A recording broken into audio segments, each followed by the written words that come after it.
Good morning. So we are in unit number 3 and we have almost completed the theory related to it.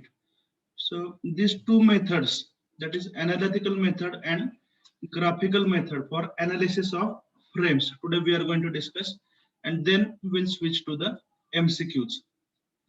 So as the theory related to this chapter is less, the number of MCQs will also be less. I think it is around 36. So previously we have understood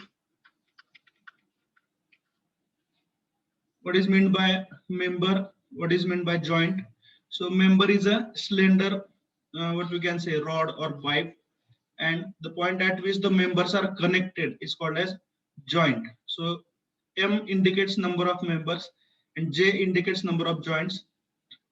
A determinate frame is a frame in which we can find out all the forces by using the conditions of equilibrium. Summation M equal to 0, summation Fx equal to 0, and summation Fy equal to 0. In case of indeterminate frame, we cannot find out all the forces using these three equations. Then in case of perfect frame, the equation is M is equal to 2j minus 3, where M is the number of members and J is the number of joints. So we have understood that all the triangular frames or all the combinations of triangular frames, they are perfect frames. Shall I continue? Athawtay sarvana? Yes, sir. Okay. Then in case of deficient frame, the number of members will be less than 2j minus 3. And in case of redundant frame, the number of members will be more than 2j minus 3. हे लिहून घेतलंय काल? Yes, sir. Yes. Okay. So during the analysis of frame or truss, so analysis means basically we have to find out all the forces in all the members. For that purpose, we assume that all the joints are hinged or pinned, means there will be two reactive forces. Okay. Then, sorry, all the members are hinged or pinned. Then the loads will be acting at joints. म्हणजे कुठेही member वरती force आपण apply करणार नाही. कुठे apply करणार आपण तर जॉइंटला अप्लाय करणार आहे. We'll assume that the frame is perfect. Means it will satisfy the equation M is equal to 2j minus 3, where M is the number of members, J is the number of joints. Weight of the members we are going to neglect. याचा एक snapshot घ्या बाळांनो, कारण सर्वचे सर्व MCQ majority जे आहेत ते याच्यावरतीच अवलंबून आहेत. घेता एक snapshot? Yes, sir. So most of the MCQs are based on these assumptions. Okay, then it is also assumed that the members are having same cross-sectional area and members are subjected to only tensile or compressive force. Sir, हाँ, over design केलं तर काय होतं sir? Over design केलं तर problem काहीच नाहीये. म्हणजे ती फ्रेम स्टेबल राहणार आहे. फक्त काय होणार आहे, जी कॉस्ट आहे फ्रेमची ती वाढणार आहे. Frame will be of course stable. म्हणजे बघा, ज्याला ऑप्टिमम हा शब्द तुम्हाला माहित असेल, लिनियर प्रोग्रामिंग तुम्ही ऐकलं असेल, बरोबर का? Yes, sir. ऑप्टिमम म्हणजे काय, कमी पण नाही जास्त पण नाही. तर पाहिजे कसं आपल्याला ऑप्टिमम पाहिजे.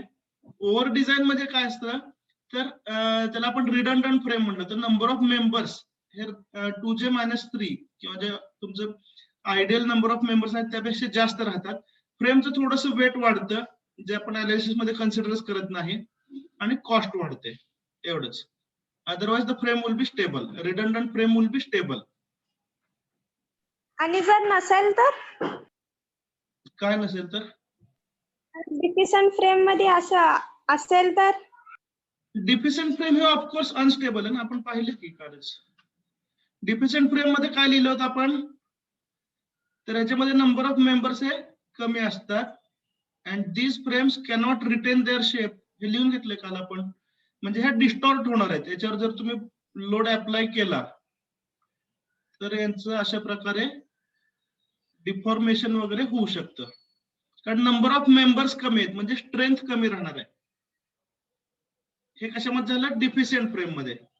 रिडंडंट फ्रेम मध्ये काय असणार, नंबर ऑफ मेंबर्स हे गरजेपेक्षा जास्त असणार आहेत. आणि ह्या दोघांचं गोल्डन मीन, ज्याला आपण ऑप्टिमम सोल्युशन म्हणतो, तो काय असणार आहे, परफेक्ट फ्रेम. ठीक आहे. Okay, sir. Okay, shall we continue? Yes, sir. So the deficient frames are not stable. They are subjected to deformation. Redundant frames, they are stable, but their cost will be more because the number of members is more. And we always expect that the frame is perfect frame. असं आपल्याला अपेक्षित आहे, पण प्रत्येक वेळी perfect condition असतात असं नाही. Okay.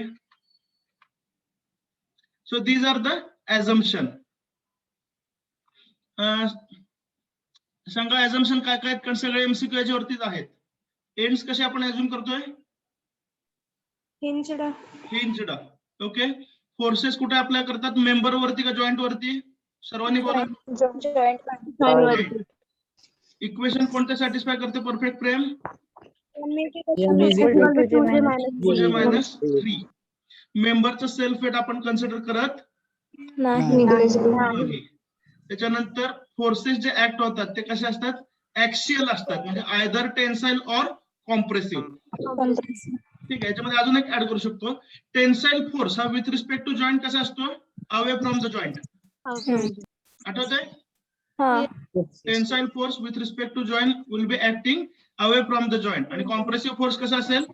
With respect to joint towards the joint असेल. आणि ट्रस हा इक्विलिब्रियम मध्ये असेल तरच आपण अनालिसिस करणार आहोत. Okay. If it is undergoing deformation will not analyse it. तर याच्यावरती बरेचसे MCQ आहेत, हे आपण समजलेलं काल. आणि आज आपण एक महत्वाचं कंपॅरिझन जे आहे, कशाचं? मेथड ऑफ सेक्शन आणि मेथड ऑफ जॉईंट यांची कंपॅरिझन ज्यावेळी संपते त्यावेळी आपली थिअरी संपते या चॅप्टरची, आणि आपण MCQ चालू करूया. MCQ संपल्यानंतर बघूया कधी संपतात, त्यानुसार आपण न्यूमेरिकल प्लॅन करूया. Okay. Right on this point, methods of analysis of frame.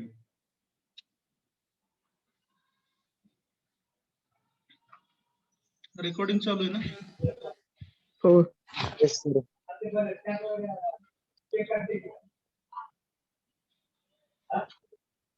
फक्त बोलताना अनम्यूट करा बाळांनो, अदरवाइज म्यूट ठेवा.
झालं असेल मला वाटतं, काय जास्त कंटेंट नाहीये.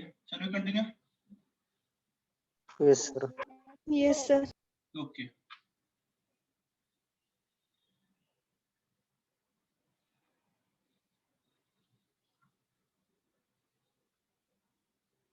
याचा एक स्नॅपशॉट घेताय का लिहून काढताय पटकन?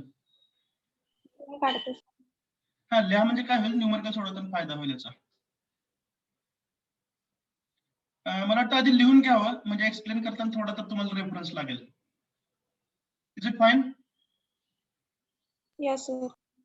कारण काय होणार, नुसतंच जर मी एक्सप्लेन करत गेलो तर एका लिमिट नंतर तो कंटेंट हेवी वाटतो आपल्याला. So better you note the things while writing, you will understand something and then I'll explain. Is it fine? Please note down these things and then we'll understand, then we'll go for the MCQs. Is it over? Yes, sir. Okay. Now, what are the things we have written here? Once again, they are important from MCQ point of view. Okay. Now, method of joints. It is used for analysis of frames. We are going to discuss all these things in detail while solving the numericals. But right now we are discussing the points which are important for solving the MCQs. अर्थात हेच point repeat होतील त्यावेळी discussion करताना. Method of joint कशासाठी वापरतात सांगा. तर sir members मध्ये जे फोर्सेस ऍक्ट होतात ते कॅल्क्युलेट करण्यासाठी वापरतात. First point is clear. Hello. Yes, sir. Used to find out the unknown forces in members. Okay. First point is discussed. Second point, when to use the method of joints. Method of joints आणि method of section यापैकी method of joints दोन्ही method कशासाठी वापरतात पुन्हा एकदा सांगा. तर forces calculate करण्यासाठी मेंबर मधले. त्यापैकी मेथड ऑफ जॉइंट्स कधी वापरायचे. तर ज्यावेळी तुम्हाला सर्वच्या सर्व मेंबर्स मधले फोर्सेस पाहिजे असतील तर कोणते मेथड वापरणार. Subjoints. मेथड ऑफ जॉइंट म्हणजे हे सर्व मेंबर्स आहेत दिसतात का. तर प्रत्येक मेंबर मधला जर तुम्हाला फोर्स कॅल्क्युलेट करायचा असेल तर काय वापरणार आहे. Section. Method of joints. Method of joint. कोणती मेथड वापरणार. सर्वच्या सर्व मेंबर्स मधले फोर्सेस पाहिजे असतील तर Joint. Method of joints. Is that clear. Yes, sir. Yes. ठीक आहे. तर मेथड ऑफ सेक्शन हे आपण नंतरच घेऊया. जॉइंट्स पहिल्यांदा पूर्ण करूया. तर दोन्ही मेथड मध्ये आता कॉमन काय असतं तर सपोर्ट रिएक्शन कॅल्क्युलेट करणं. सपोर्ट रिएक्शन म्हणजे तुम्हाला माहिती आहे ही सपोर्ट रिएक्शन आहे ही पण सपोर्ट रिएक्शन. तर दोन्ही मेथड मध्ये सुरुवात कुठून करायला लागते. सपोर्ट रिएक्शन कॅल्क्युलेट करायला लागतात जे आपण चॅप्टर नंबर 2 मध्ये शिकलोय. ठीक आहे. नंतर मेथड ऑफ जॉइंट्स मध्ये सपोर्ट रिएक्शन कॅल्क्युलेट केल्यानंतर काय करायचं. हे समजा हा ए आहे. काल पण मी तुम्हाला सांगितलं होतं पॉइंट ए आहे आणि इथं समजा बी आहे. ठीक आहे. तर सुरुवातीला काय करायचं. ए जो पॉइंट आहे इथली तुम्हाला रिएक्शन मिळाली. काय बोलतो लक्षात येतं ना. हा जो पॉइंट ए आहे डावीकडचा इथली तुम्हाला काय मिळाले. Reaction. सपोर्ट रिएक्शन मिळाली. बरोबर आहे. मग पॉइंट ए ला किती फोर्सेस ऍक्ट होतील. पॉइंट ए ला ऍक्ट होणारे फोर्सेस किती आहेत. 3 असणार आहेत. एक असेल सपोर्ट रिएक्शन बरोबर आहे का. एक असेल या मेंबर मधला फोर्स आणि अजून एक या मेंबर मध्ये फोर्स असेल. Yes or no.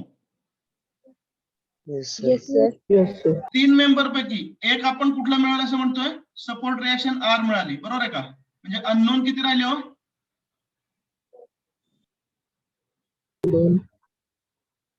3 पैकी एक फोर्स मिळाला. अननोन किती राहिले. 2 राहिले. ठीक आहे. त्यामुळे बघा मग इक्वेशन आपण 2 वापरतो इक्विलिब्रियमचे. कुठले कुठले. Summation F x equal to 0 summation F y equal to 0. Understood. Yes, sir. बघा पुन्हा एकदा सांगतोय एवढी सोपी मेथड आहे. पॉइंट ए कन्सिडर करा. मेथड ऑफ जॉइंट्स आपण वापरतोय. मेथड ऑफ जॉइंट्स कधी वापरायची तर सर्वच्या सर्व फोर्सेस ज्यावेळी तुम्हाला पाहिजे असतील तेव्हा वापरायचे. पॉइंट ए ला टोटल असे 3 फोर्सेस असतील. 2 मेंबर मधले 2 फोर्स आणि एक सपोर्ट रिएक्शन बरोबर आहे का. तर सुरुवातीला काय कॅल्क्युलेट केली. Support reaction. मग अननोन फोर्सेस राहिले 2 आणि 2 फोर्सेस मिळवण्यासाठी आपण 2 इक्वेशन वापरली. कुठली कुठली. Summation F x equal to 0 summation F y equal to 0. एवढी सोपी ही मेथड आहे. अंडरस्टूड. Yes, sir. आता समजा हा पॉइंट बी आहे आणि इथं आपण नाव दिलं सी. ठीक आहे. तर सी या पॉइंटला जर तुम्ही गेला तर किती फोर्सेस येतो. किती फोर्सेस ऍक्ट होतील. 4. देयर विल बी 4 फोर्सेस बरोबर आहे का. त्यापैकी नोन किती आहेत तुम्हाला तेवढं एकच माहिती आहे, म्हणजे अननोन किती झाले? 3 झाले. 3. आणि इक्वेशन किती अवेलेबल आहेत?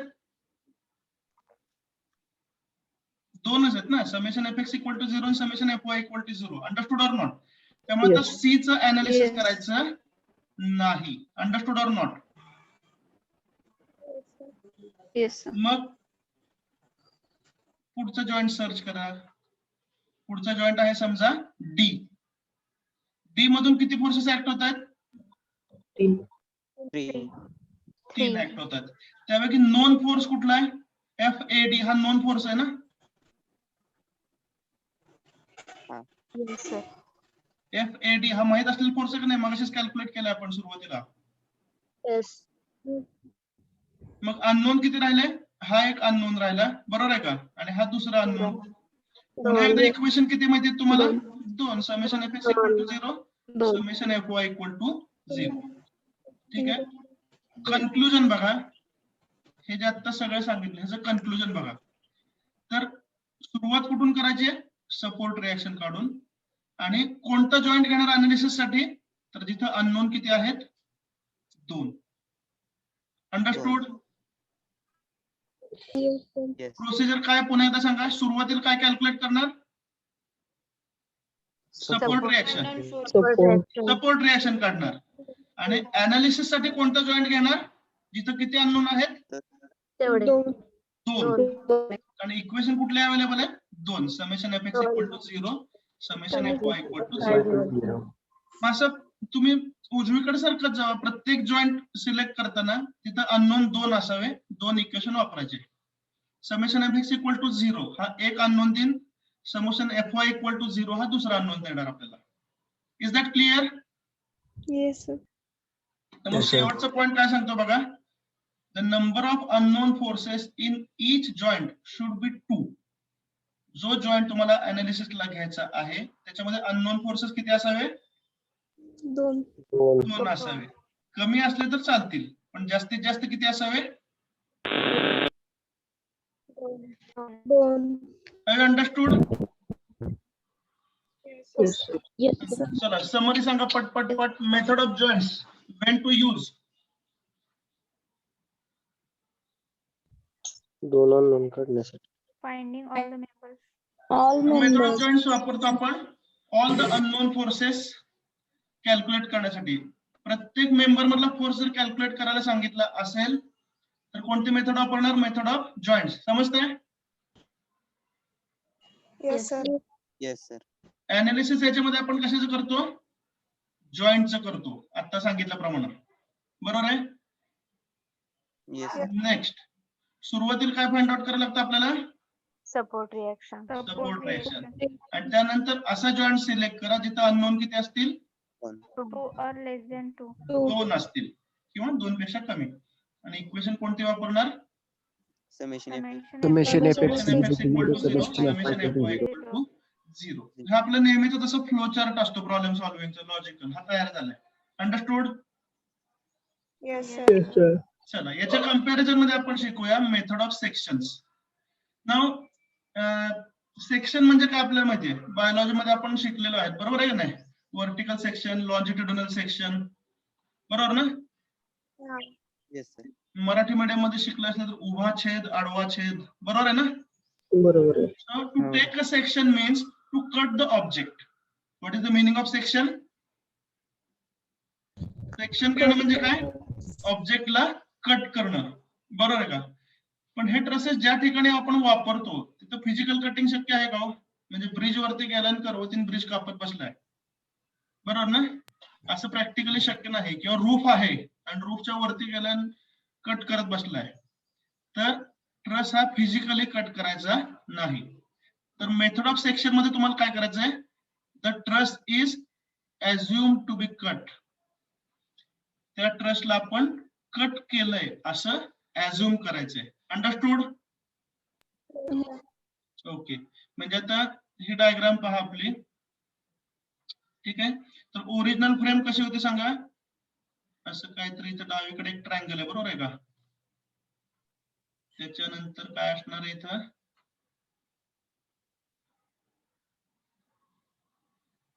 स्क्वेअर मेंबर होता, बरोबर आहे ना? येस उजवीकडे परत काय ट्रायंग्युलर मेंबर आहे, इथे एक सपोर्ट आहे, बरोबर आहे का? आणि येस इथे एक रोलर सपोर्ट आहे. हा ओरिजिनल ट्रस असणार आहे, येस ऑर नो?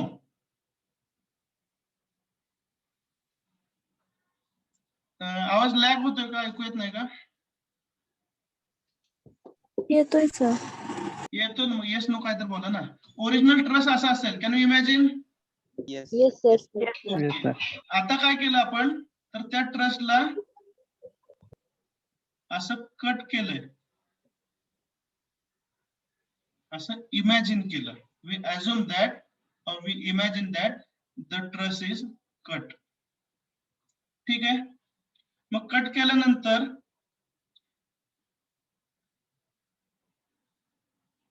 इथे एक अननोन फोर्स असेल, बरोबर आहे का? Yes sir. इथे एक दुसरा अननोन फोर्स असेल आणि इथं तिसरा अननोन फोर्स असेल, येस और नो? Yes, sir. मग काय करायचं, जे आपले नेहमीचे 3 इक्वेशन आहेत, कुठले कुठले हो?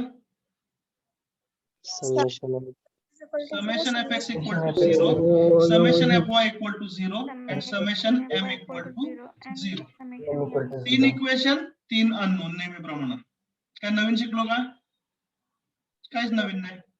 So 3 equations 3 unknowns, you will get the values of f1 f2 and f3.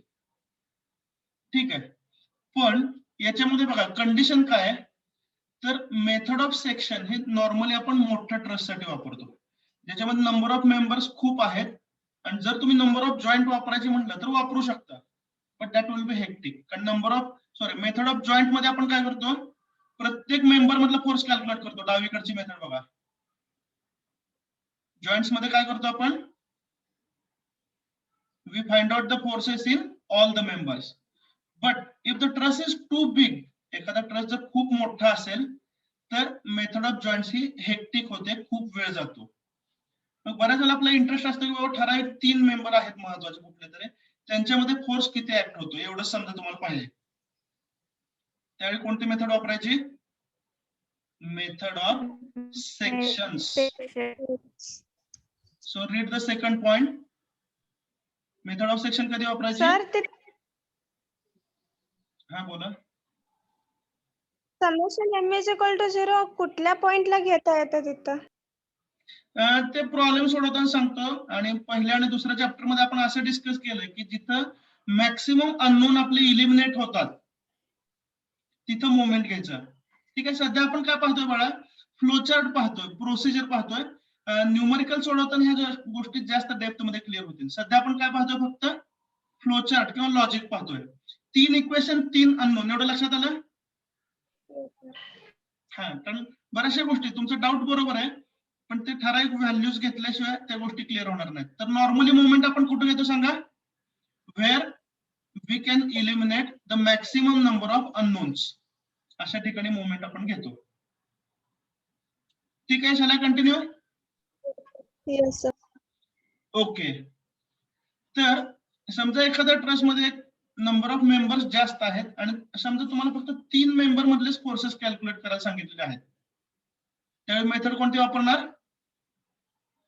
Method of joints. Method of sections. आणि सर्वचे सर्व फोर्सेस पाहिजे असतील तर कोणती मेथड वापरणार? Method of Joints. जॉइंट्स.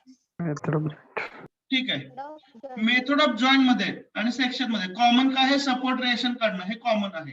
फरक कुठं पडतो, तर जॉईंट मध्ये आपण जिथं 2 अननोन आहेत किंवा 2 पेक्षा कमी अननोन आहेत असा जॉईंट अनालिसिस साठी घेतो. तर सेक्शन मध्ये आपण काय करतो, अशा ठिकाणी सेक्शन घेतो जिथं नंबर ऑफ अननोन किती असतील? एक्झॅक्टली 3 असतील किंवा लेस दॅन 3 असतील. 3 पेक्षा जास्त अननोन नको कुठल्याही केसमध्ये. अंडरस्टूड? Yes sir.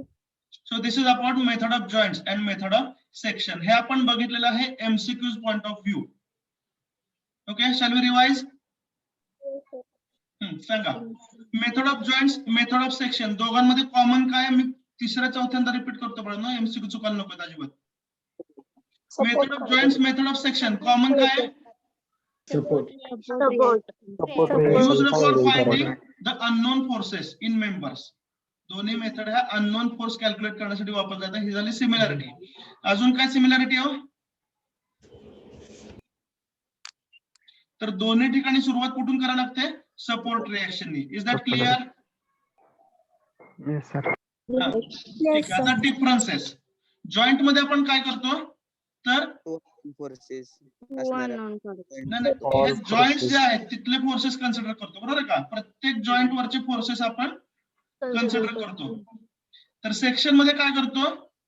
मेंबर मध्ये ऍक्ट होणारे फोर्सेस घेतो. जॉईंटचा विषय घेतो की इथं आपण नाही. इथं बघा F1 जो आहे तो या मेंबर मधून ऍक्ट होणारा फोर्स आहे. F2 मेंबर मधून ऍक्ट होणारा फोर्स आहे. त्यामुळे इथं आपण जॉईंटचा विचार करत नाही सेक्शन मध्ये. ठीक आहे. त्याच्यानंतर जर सर्वचे सर्व फोर्सेस कॅल्क्युलेट करायचे असतील तर कोणती मेथड वापरताय? Joint method. जॉईंट. ठराविक 2-3 फोर्सेस जर कॅल्क्युलेट करायचे असतील तर कोणती मेथड वापरताय? ठीक आहे. सपोर्ट रिएक्शन नंतर तुम्ही जॉईंटचं सिलेक्शन कसं करता? तर जिथं मॅक्सिमम अननोन किती असतील? 2 अशा ठिकाणी अनालिसिस करता. आणि इक्वेशन कुठली वापरता? Summation Fx equal to 0, summation Fy equal to 0. जर तुम्ही सेक्शन मध्ये आला, ठीक आहे, तर कोणता सेक्शन सिलेक्ट करता? हे प्रॉब्लेम सोडवताना समजतील. तर कट केल्यानंतर फ्रेमचे 2 भाग होतात, बरोबर आहे का? त्यापैकी जो स्मॉलर पार्ट आहे तो आपण अनालिसिस साठी घेतो. ते प्रॉब्लेम सोडवताना समजेल. ठीक आहे. पण महत्वाची कंडिशन काय? इक्वेशन 3 आहेत, त्यामुळे मॅक्सिमम अननोन फोर्सेस त्या सेक्शन मध्ये किती असावे? Maximum unknown 3. पण समजलं? Yes. Yes, sir. So here we complete the theory related to unit number 3. Shall we discuss the MCQs? Yes. MCQ झाल्यानंतर आपण बघूया किती वेळ राहतो, त्यानुसार आपण न्यूमरिकलचं बघूया काय होतं.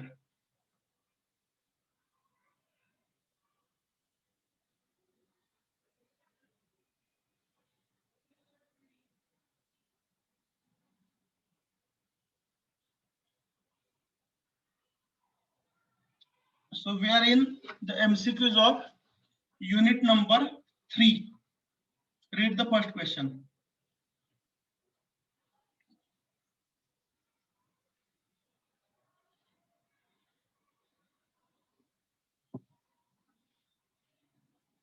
Agree. Agree. Truss is used for supporting the roof. Agree. तो रूफला सपोर्ट करत असेल किंवा ब्रिजच्या साइडचा मेंबर म्हणून ऍक्ट असेल किंवा मशिनरी मध्ये तो एलिमेंट असेल. आठवतं ना? Yes. Okay, now read the second one. Truss is nothing but straight and inclined members pin connected with each other, and it is supposed that the load is acting at joint only. Agree. असे assumption तुम्हाला snapshot काढायला सांगितलं होतं, आठवतं ना? तर त्या assumption मध्ये तुम्हाला मिळेल. assumption analysis of truss मध्ये मिळेल. आन्सर काय? Agree. Okay, read question number 3. A truss of form structure is perfect if the number of joints are dash dash 2j minus 3. तर परफेक्ट ट्रस जर पाहिजे असेल तर नंबर ऑफ मेंबर्स किती पाहिजेत? Equal to 2j minus 3. तेव्हा option काय आला? बी. परफेक्ट साठी काय मधील साइन? Equal to. बरोबर आहे ना? Yes. Okay, question number 4. D. A frame structure is imperfect if the number of D members are dash dash. Sign there is a 2j minus 3. Imperfect साठी काय असतं बघा? Less than or equal. M is Less than not 2j equal minus to 3 असू शकतं, greater than 2j minus 3 असू शकतं imperfect साठी. आणि इम्परफेक्टचे परत 2 पार्ट आहेत. क्लासिफिकेशन बघा कालचं, सेकंड लेक्चरच्या सुरुवातीला लिहिलं होतं काल, आठवलं? Yes. इम्परफेक्ट मध्ये काय असेल? ग्रेटर दॅन साइन असेल किंवा लेस दॅन असेल. So option D is correct. Correct. Next, question number 5. A Less frame structure is said to be deficient if than. the numbers than. are Less than. less Less than than. 2j minus 3. ठीक आहे. मला वाटतं याचा पण snapshot घ्यायला हरकत नाही, कारण प्रत्येक वेळी पाठीमागचे उत्तर बघायचे, इकडे टिक मार्क करायचं, कशाला त्रास, बरोबर ना? झाला snapshot? Shall we continue? Yes, sir. Yes, sir. काय काय ठिकाणी कसं ऑप्शन्स मध्ये दिलेले जे ऑप्शन आहेत ते चुकून टायपिंग मिस्टेक वगैरे झालेली आहे, अशा ठिकाणी मी उत्तर थोडेसे हायलाइट करून घेतलेत. Okay. Question number 6. A frame structure is said to be redundant if the number of members are. Highlight already केलेलं आहे. रिडंडंट मध्ये मेंबर्स किती असतात? Greater than 2j Greater minus than 2j. 3. तर खाली जे उत्तर दिले आहेत त्याच्यामध्ये इथं काहीतरी गडबड झालेली असेल, तर मला एक्झॅक्टली आठवत नाही का हायलाइट केलंय. Question number 7. A cantilever truss. In a cantilever truss, it is very essential to find out the reactions before analyzing it. ठीक आहे. कुठला जरी ट्रस असेल तर सपोर्ट रिएक्शन अनालाइज करावं लागतात, त्यामुळे उत्तर काय येईल? ऍग्री.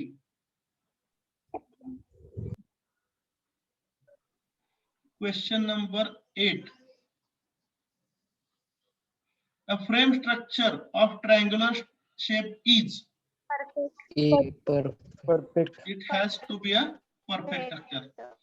ट्रायंगल असेल किंवा नंबर ऑफ ट्रायंगल जर असतील सिरीज मध्ये, तर ते फ्रेम कशी असते? Perfect. Perfect. And what is the meaning of perfect frame? Stable. M is equal to 2j minus. We can find out all the unknown forces. याला काय म्हणतात? Perfect frame. बरोबर आहे का? Yes sir. Okay. Question number 9.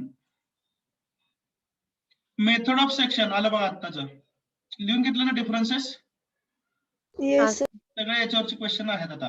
Method of section is very useful when we have to calculate magnitude and nature of forces for a particular member.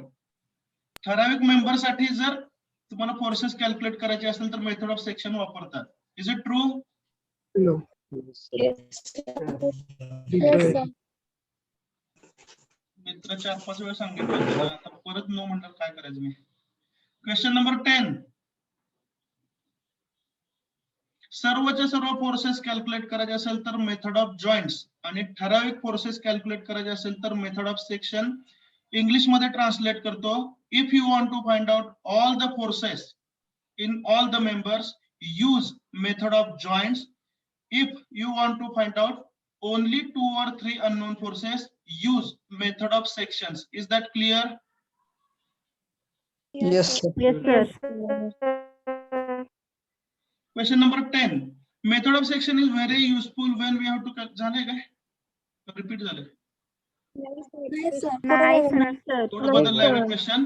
Method of section is very useful when we have to calculate magnitude and direction of all the forces.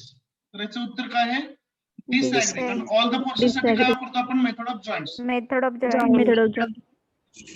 Printed PDF जे दिलं आहे त्याच्यामध्ये कुठेतरी काहीतरी उत्तर लिहिताना गडबड झाली असेल, हे हायलाइट केलंय तिथं, लक्षात ठेवा. ते तिथं करेक्ट करून घ्या, किंवा बेटर याचा स्नॅपशॉट घ्या. तर विषयच नको बॉटमला दिलेलं उत्तर पाहणं. ओके. Question number 11.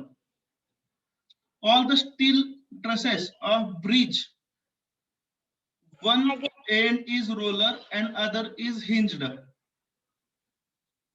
तर ऍग्री. दुसरा चॅप्टर Agree. सुरू कर, सेकंड चॅप्टर सुरू करतानाच हे आपण डिस्कस केलं, आठवत आहे का? Yes sir. Yes, sir. Question number 12. If member at joints are subjected to some load, member at that joint subjected to two equal collinear opposite internal forces, member is called as two force member. भाषा थोडीशी विचित्र आहे, पण त्यांनी असं म्हणले की एका मेंबर मध्ये जर 2 फोर्सेस असतील तर त्याला 2 फोर्स मेंबर म्हणायचं का? Of course yes. Yes sir. Agree. हा, ऍग्री. स्टेटमेंट जरा कॉम्प्लिकेटेड झालंय किंवा कॉपी पेस्ट मध्ये रिपीट झालंय काहीतरी, बरोबर ना? आणि वर्षानुवर्ष हे क्वेश्चन असेच रिपीट होत राहतात, कारण पुढच्या वर्षी पण कॉपी पेस्टच होतात, बरोबर आहे का? असू दे, जाऊ दे, आपला विषय नाही तो. आता ए ची सिरीज सुरू झाली. बिनधास्त ए उत्तर द्यायचं. 13.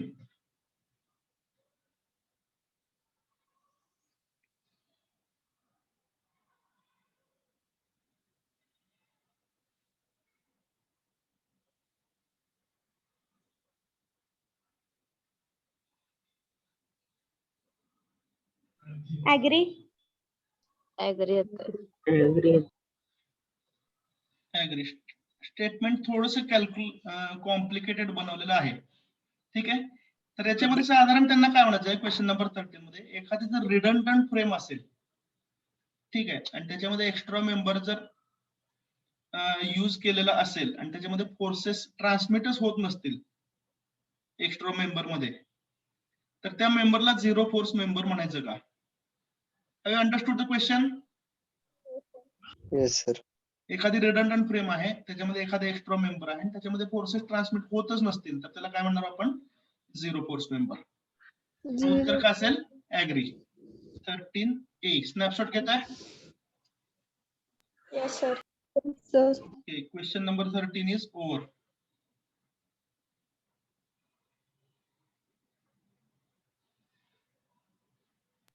Three. A. A Question option. number 14. In method of section, the section should pass or cut member of truss in which maximum unknown forces should be. Three. Joints मध्ये 2 आहे बाळांनो, सेक्शन मध्ये 3. थ्री. आठवलं ना? Yes sir. Yes, sir. Sir. Okay. Question number 15. Cantilever. One end fixed, other end free. मग ते beam असू द्या, ट्रस असू द्या, त्याचं नाव काय असेल? कॅन्टिलिव्हर. Cantilever. 16th.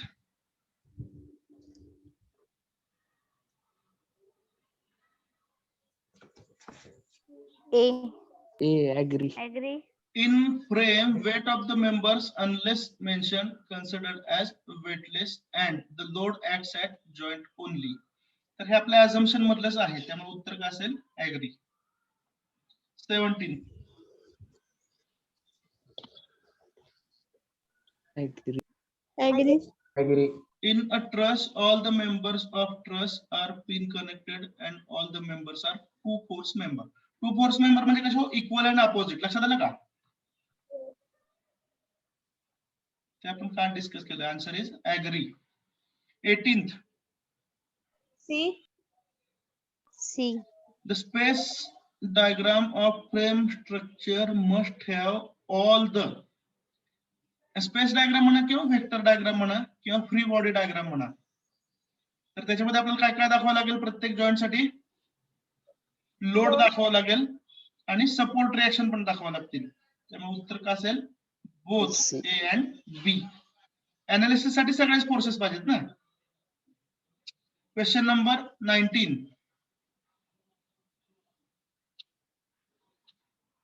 बी. ऍक्च्युली या प्रश्नाचं उत्तर तुम्हाला न्यूमरिकल सोडवताना क्लिअर होईल. तर न्यूमरिकल सोडवताना आपण काय करतो? फक्त फ्री बॉडी डायग्राम काढतो. बोज नोटेशन म्हणजे कसं होतं? त्याच्यामध्ये फोर्स नाव लिहायचं, कॅपिटल लेटर लिहायचं, सर्कल दाखवायचं, बरोबर आहे की नाही? तर हा सगळा आपण उपद्व्याप करत नाही. कशामध्ये? ट्रसेस मध्ये. त्यामुळे हे न्यूमरिकल सोडवताना तुम्हाला क्लिअर होईल. बोज नोटेशन आपण या केसमध्ये वापरत नाही ट्रसेसचे प्रॉब्लेम सोडवताना. सध्या एवढं लक्षात ठेवा, प्रॉब्लेम सोडवताना तुम्हाला क्लिअर होईल. तर option is D.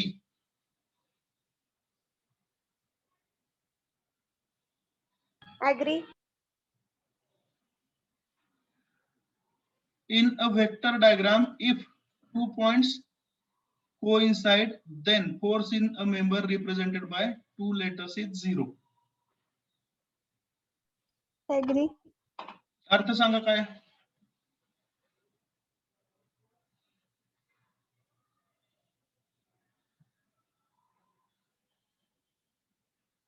What is the meaning of the statement?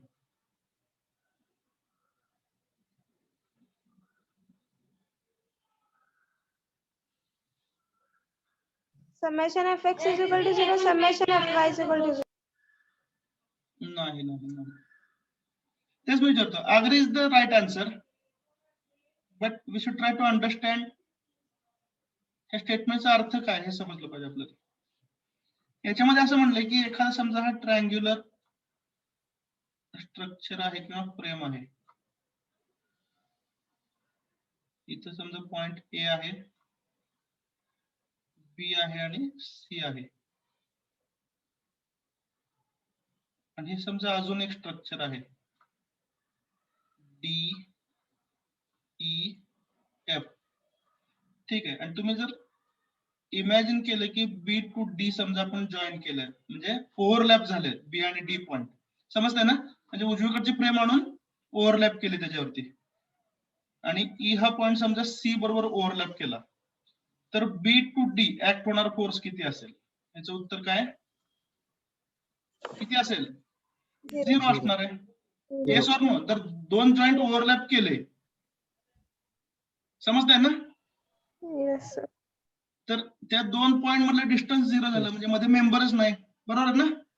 Yes, त्यामुळे फोर्स असेल का मध्ये? नाही. कोणीच नाही म्हणजे काय? 0 आहे. Understood? yes, sir. Yes, sir. So the answer to this question is once again Agree. agree. Thumb rule काय समजलं? काय समजत नसले की ऑप्शन कुठला येणार? It is. चला स्नॅपशॉट घेतलाय. ओके 20 झाले ना. 21. आता ग्राफिकल मेथड जे आहे, हे दोन क्वेश्चन मी हायलाइट केलेत कारण जे काय मी नोट्स पाहिला, आपला सिलेबस पाहिला, त्यामध्ये ग्राफिकल मेथड ही जनरली प्रॅक्टिकलला यूज होते. सध्या प्रॅक्टिकलची सिच्युएशन तुम्हाला माहिती आहे. ठीक आहे. त्यामुळं 21 नंबर एमसीक्यू जो आहे तो सध्या काय त्याच्यावरती ग्राफिकल मेथड आपण शिकणारच नाही सध्या तरी थिअरीमध्ये, त्याच्याविषयी काय चर्चा करण्यात पॉइंट नाही. Go to 22 method of substitution. हे पण कदाचित नोट्स मध्ये मला सापडलं नाही. ठीक आहे. त्यामुळे 22 पण आपण स्किप करूया. बाकी शिक्षकांची मी चर्चा केलो, whether it was in the previous syllabus or not. चालतंय. Question number 23. True. ओके. क्रेनची तुम्हाला एक डायग्राम दाखवतो. पहिल्यांदा क्वेश्चन रीड करा. Cranes are used for lifting the load in which tie is always in tension and the jib is always in compression. ठीक आहे. एक 2च मिनिटं थांबा. तर जे आपण नॉर्मली क्रेन पाहतो त्याची टर्मिनॉलॉजी तुम्हाला दाखवतो मी.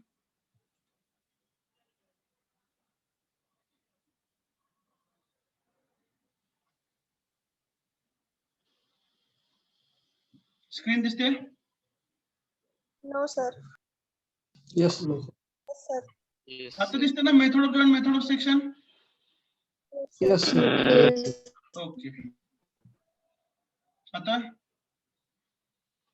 No, sir. नाही दिसत. No, sir.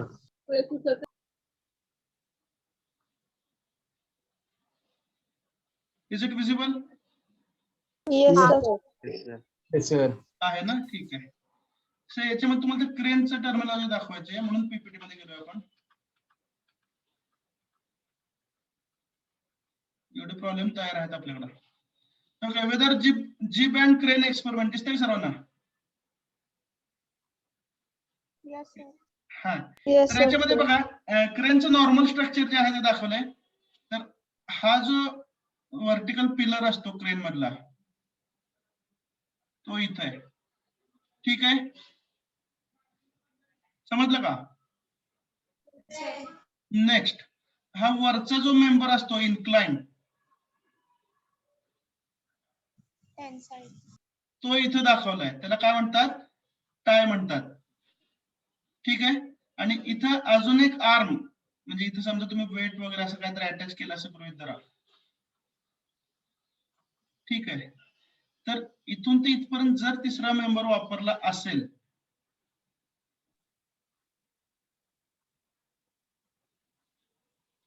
तर त्याला काय म्हणतात? जीप म्हणतात. Is that clear? Yes. तर आता डायग्राम बघून सांगा. टाय मध्ये कोणत्या प्रकारचा फोर्स असेल? टेन्साईल टेन्साईल असेल, बरोबर ना? Tensile. टाय मध्ये काय असेल, तो ओढला जाणार आहे ना, बरोबर आहे की नाही?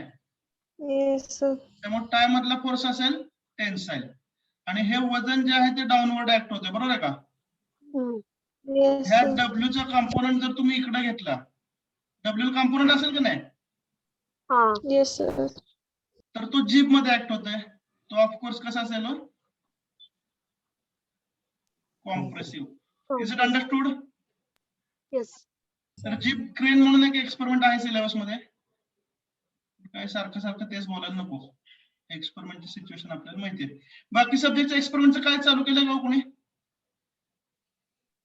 नो सर नाही नाही ना. sir. सध्या आपण सिलेबस कम्प्लिशन एमसीक्यूज अंडरस्टँडिंग लक्षात देऊया. पण एक लक्षात ठेवा, थोडंसं सावध राहा. तुम्हाला एक्सपेरिमेंट लिहायला सांगितले जाऊ शकतात आणि त्या दृष्टीने तुम्ही तुमचे रिसोर्सेस तयार ठेवा. आता रिसोर्सेस तयार ठेवा म्हणजे काय?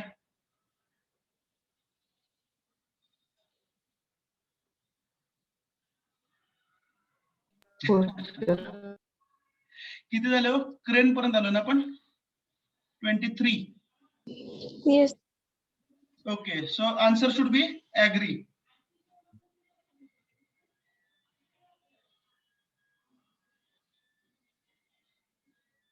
"24.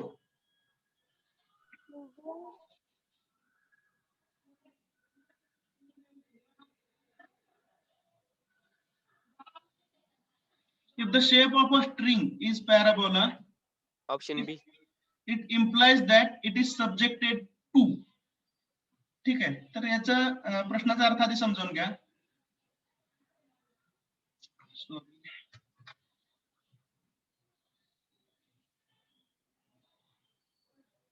हा समजा एक स्ट्रिंग आहे, दोरा आहे, तो स्ट्रेच केला असं समजा बिटवीन टू सपोर्ट्स. ठीक आहे, ही इनिशियल कंडिशन आहे. ठीक आहे,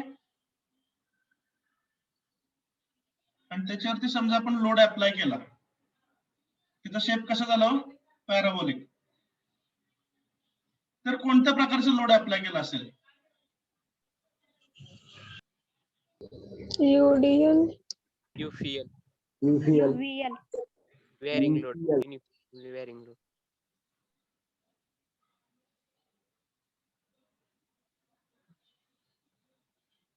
कुठला लोड असेल? UVL. UDL. Answer is UDL. आणि सिमेट्रिक डिफॉर्मेशन झालंय. Understood or not? जर हा स्ट्रिंग इनिशियल पोझिशन अशी असेल, बरोबर आहे का? तो ह्या कंडिशनला गेला तर आपण काय आणणार? UVL अप्लाय केला, बरोबर आहे ना? Yes sir but is it parabolic shape? नाही. नो त्यामुळे पॅराबोलिक शेप जर तयार करायचा असेल तर इंटेन्सिटी कशी पाहिजे? ओव्हर द स्पॅन युनिफॉर्म पाहिजे. Understood? Yes sir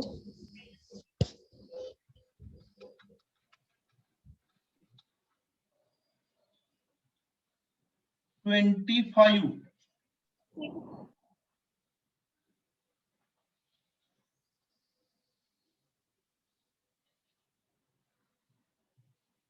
A string supported at different levels is subjected to UDL per unit length of the span. ठीक है, string supported at different levels. The maximum tension in the string will be at. Midpoint. Midpoint of the point. C option. प्रश्नाचा अर्थ आपण समजून घेऊया. String is supported at different levels.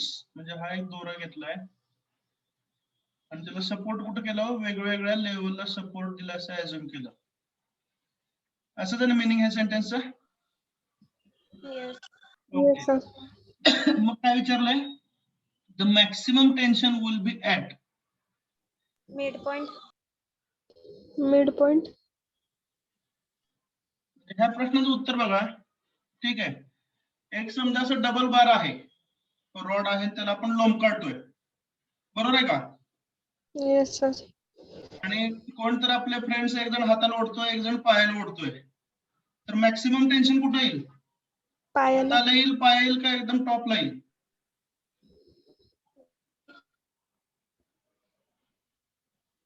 जास्तीत जास्त stress कुठे येणार आहे? तुम्ही लोंबकळट असं गृहीत धरा, हाताला. हाताला. टॉपलाच येणार ना, ऑफकोर्स टॉपलाच येणार ना. Yes, is sir. That clear? Yes, sir. Yes, sir. Okay. Yes, sir. काय तर नवीन झालं अवघड. 26 number. A string fall in the form of catenary if it is 26. Sir पण इथं रॉडवर स्ट्रिंग वर आहे ना डिफरंट लेवलला युडीएल आपल्याला ऍक्ट करताना दिसतंय. हो मग बरोबर आहे की, पण सगळ्यात मेजर जो फोर्स आहे की नाही, वेट आणि अदर फोर्सेस अप्लाइड, बरं का, असं वेट अप्लाय केलं असेल समजा वेगवेगळ्या लेवलला सपोर्ट दिला, ठीक आहे, तर सगळ्यात जास्त टेन्शन जे आहे किंवा सगळ्यात जास्त इफेक्ट हा टॉपलाच मिळणार ना तुम्हाला. समजतंय का? एखादा हुक आहे आणि त्याच्यावरती आपण हुक पासून दोर घेतलाय समजा खाली आणि त्या दोरावरती 3-4 ठिकाणी लोड अप्लाय केला, तर त्या सगळ्यांचा अल्टिमेट इफेक्ट कुठे जाणार? हुक वरतीच जाणार ना. Yes. Understood or not? Yes sir. बघा साधं उदाहरण दिलं अजून. हुक आहे, हुक पासून दोरे घेतली आणि त्या दोरीला 3-4 ठिकाणी वजन बांधली, तर सगळ्यात जास्त लोड आधीमध्ये येणार आहे का टॉपला येणार आहे? हुक कशीच येणार ना. Yes sir. Okay. A string will form in the form of catenary if it is. catenary काल मी अर्थ याचा बघितलं होतं, गुगल सर्च करू आपण एकच मिनिट, त्याचं उत्तर माहिती आहे. कॅटेनरी म्हणजे फ्री फॉलिंग असं काहीतरी अर्थ. Just a minute.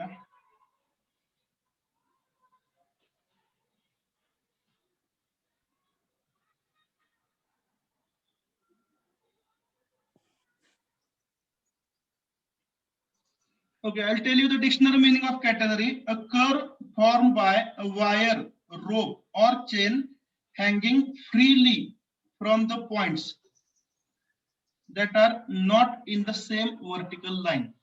म्हणजे बघा, एखादा दोरा घेतलाय, इथं नवीन डायग्राम काढतो दिसते तुम्हाला, तर तो स्ट्रिंग असा वेडा वाकडा हँग होतोय. लक्षात आलं का? फ्रीली हँग होतोय, एका स्ट्रेट लाईन मध्ये तो हँग होत नाही. बघा, कॅटेनरीचं meaning, a curve formed by a wire, rope or chain hanging freely from 2 points that are not in the same vertical line. अजून स्पेसिफिक अर्थ काढल्यानंतर हा एक पॉइंट आणि हा एक पॉइंट आहे, याच्या दरम्यान तो स्ट्रेच केलाय. सेम वर्टिकल लाईन मध्ये नसलेल्या 2 पॉइंटच्या दरम्यान तुम्ही स्ट्रिंग हँग केलाय. ठीक आहे. A string fall in the form of category if it is. मग असं जर तुम्हाला त्या स्ट्रिंगचं स्ट्रक्चर आहे, ते कधी दिसेल? त्याच्यावरती लोड नसताना दिसेल, कोणताही weight त्याच्यावरती नसताना. युडेल अप्लाय केल्यावर दिसेल, का सेम लेवलला सपोर्ट केल्यावर दिसेल. तर हा जो फ्री स्ट्रक्चर आहे स्ट्रिंगचा असा, हा तुम्हाला कधी दिसेल? ऑफकोर्स वेट नसताना. तो फ्रीली हँगिंग असेल तेव्हा, ज्यावेळी त्याला वेट अप्लाय केलेलं नसेल तेव्हा. Is that clear? Yes sir. Yes, sir. नसेल तर आपलं शॉर्टकट आहेच. काय शॉर्टकट आहे? शॉर्टकट काय आहे? ऑप्शन मी. ज्यावेळी काहीच कळत नसेल तेव्हा ऑप्शन ए. चालतंय ना? जेवढं शक्य आहे तेवढं एक्सप्लेन केलंय. Okay. Question number 27. Just joking. Explanation लक्षात आलंय? Yes, sir. नाहीतर कोणाला खरंच वाटायचं. तसं काय नसतं. मीनिंग समजून घ्या, you'll get the answer. Question number 27. The term virtual work refers to.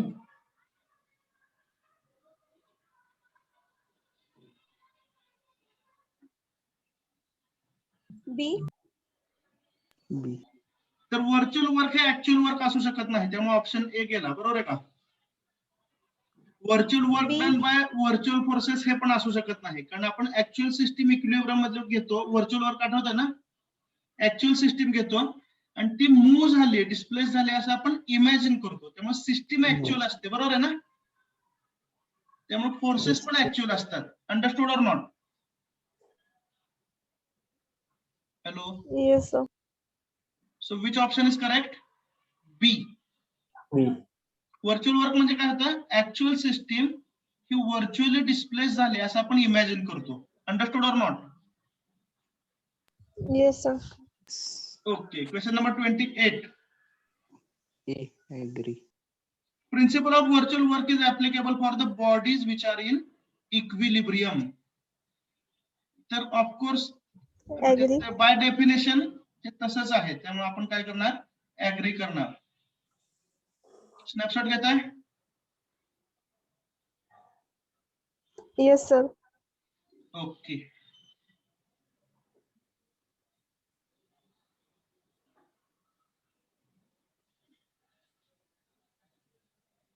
हरिओम संपले दिसतंय. 29.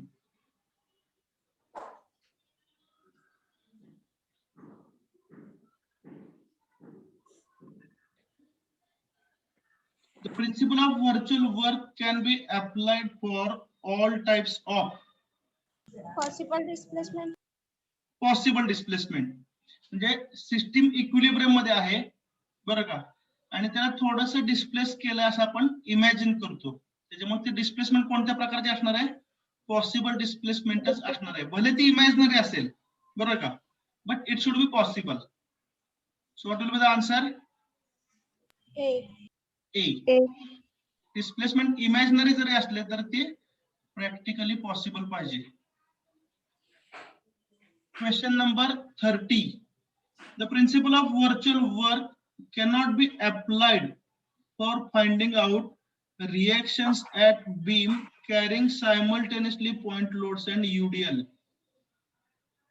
Disagree. न्यूमरिकल सोडवताना तुमच्या लक्षात येईल किंवा काय गरज सुद्धा नाही. आपण ट्रस्टचे प्रॉब्लेम जे आहेत ते सोडवण्यासाठी काय वापरतो? मेथड ऑफ सेक्शन किंवा मेथड ऑफ जॉईंट वापरतो, बरोबर आहे. त्याच्यामध्ये व्हर्च्युअल वर्कचा कुठलाही संबंध येत नाही. So we will disagree with this statement. 31. Trusses are economical. Disagree. Trusses are economical where the span is large. तर याच्यासाठी आपल्याला काय करायला लागेल? एक कुठला एक्झाम्पल घ्या. ब्रिज घेतला फॉर एक्झाम्पल. ब्रिज हा लॉंग स्पॅन आहे ना, Yes. त्याच्या Yes, साईडला sir. ट्रसेस वापरतात का? वापरतात. Agree. क्लिअर? त्यामुळे लॉंग स्पॅन मध्ये ट्रस वापरतात. We have seen it in many practical examples. We'll agree with this statement. Shall we continue? Yes, sir. Yes.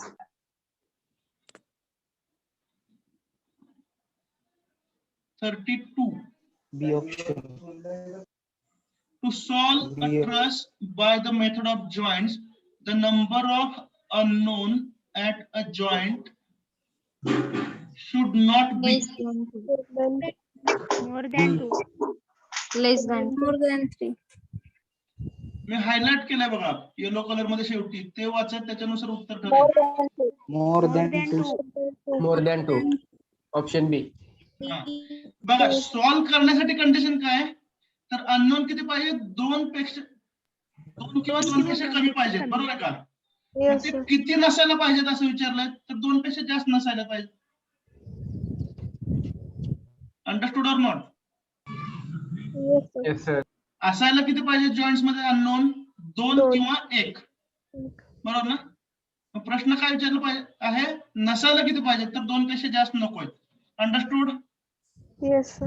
Yes, The sir. unknowns should not be more than 2. Means the unknown should be either 2 or less than 2. 33.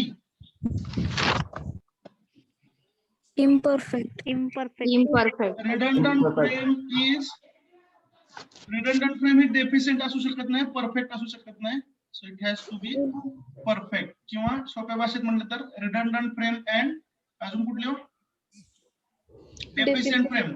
They are the types of imperfect frame. त्यामुळे उत्तर काय येईल? B. Imperfect. 34. Equal to. Equal to. A frame Equal to. structure is perfect if the number of joints repeat झाला question equal to ते पण repeat झालंय. 35. To solve a truss by method of joint, the number of unknown forces at joint should not be, repeat है. More than 2.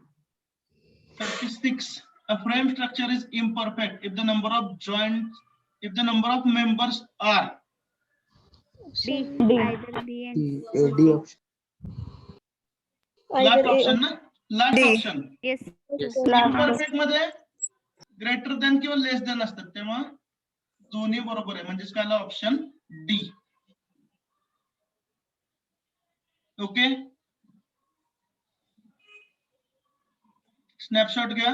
Here we complete the MCQs of unit number 3. बघा theory खूप कमी होते त्यामुळे MCQ पण कमी आहेत. 1 तास 15 मिनिट झालेले आहेत.